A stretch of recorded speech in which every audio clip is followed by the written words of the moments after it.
Ecuador es uno de los países que más le debe al Fondo Monetario Internacional. La deuda es de 8.200 millones y puede seguir creciendo. Pese a este voraz endeudamiento, no hay obra pública ni inversión social.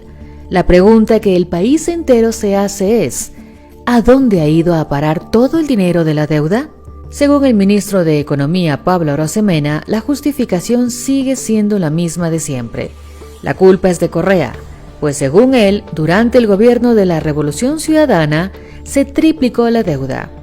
¿Pero es así? Respondamos tomando sus palabras. Hablemos claro.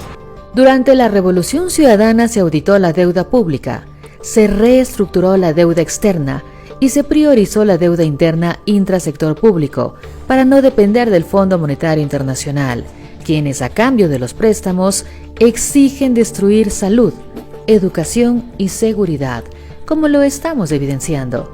En el año 2017, Ecuador le debía al Fondo Monetario Internacional 360 millones de dólares y no los 8.257 millones que se le debe actualmente. Deuda contraída en los gobiernos de Moreno y Lasso. La deuda con respecto al PIB jamás se triplicó. Recuerda lo que decía. Los datos matan ese relato.